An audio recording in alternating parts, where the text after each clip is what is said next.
Hoy el Señor en el Evangelio nos habla de la persecución que los apóstoles tuvieron que vivir en ese momento, después de que el Señor resucitó y subió a los cielos, que la Iglesia vivió en varios momentos, etapas de la historia, y que también nosotros como Iglesia, como cristianos, pues vivimos, ¿no? Y también pues vivirá la Iglesia.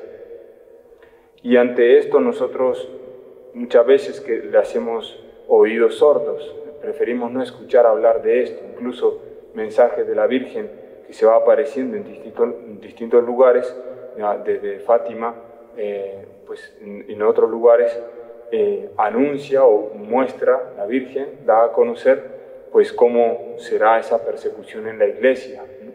A causa del pecado también del mundo.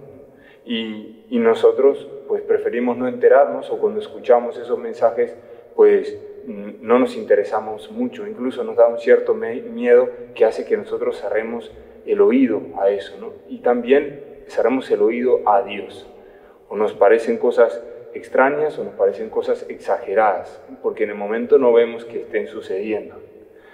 Y ese miedo hace que nosotros no escuchemos a Dios, ni tampoco estemos dispuestos a dar la vida por el Señor. Es el amor el que hace que estemos dispuestos a dar la vida por el Señor. En estos días, hablando con unos niños, pues uno de ellos decía, es que yo quiero morir por Jesús, yo quiero morir por Jesús. Bien, nosotros no pensamos mucho cómo será esa muerte, el momento, ¿no? El martirio, pero ya el hecho de querer morir por Jesús muestra el amor que le tienen, que ese niño le tenía a Jesús y estaba dispuesto a hacerlo y no le tenía miedo. Pues hoy el Señor nos llama corderos. Dice, os envío como ovejas en medio de lobos. Y una oveja en medio de lobo, los lobos van a buscar a matarla, para comerla. Pero la oveja tiene la característica de que escucha.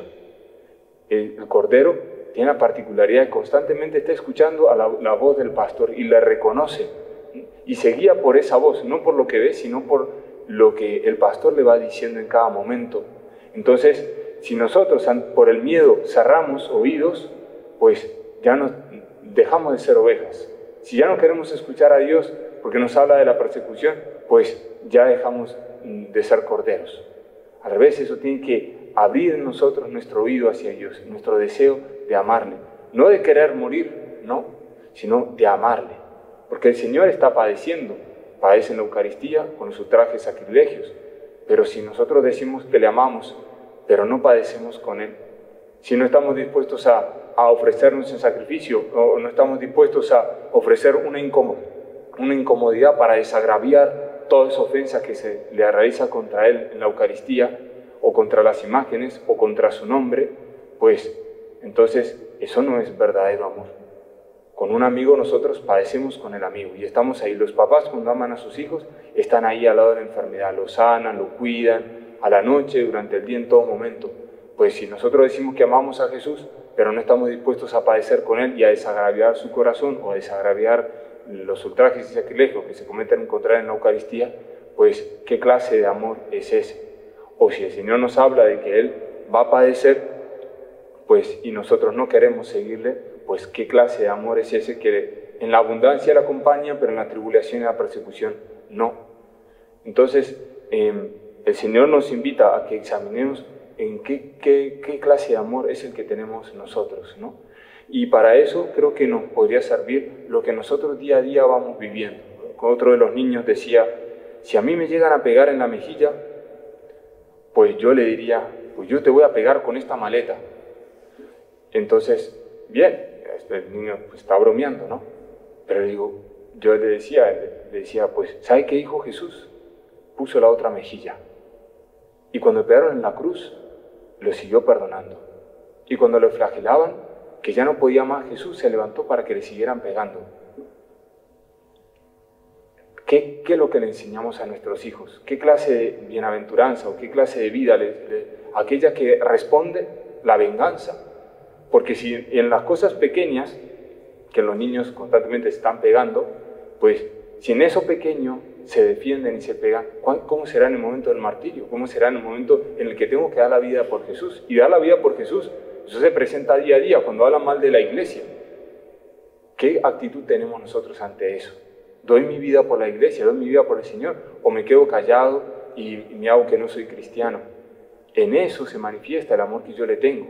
Y por eso digo que es para examinar qué amor que le tengo yo al Señor. Pues el Señor hoy les advertía, les decía a los apóstoles, ¿no?, que iban a ser presentados ante las sinagogas, pero que no os preocupéis por lo que tenéis que decir. No somos nosotros los que nos vamos a defender. Es nuestro Padre del cielo quien nos defiende. Y podríamos poner muchos ejemplos de los santos en los que vemos que en el momento en el que iban a ser martirizados, iban a morir y ya los tenían prontos para matarlos, el Señor los libera. ¿Por qué? Porque ese no era el momento. Y vayamos a San Pedro cuando lo capturaron después de que mataron a Santiago el Mayor. A Herodes lo capturó, lo tenía en la cárcel para el día siguiente matarlo. Un ángel del Señor lo libera.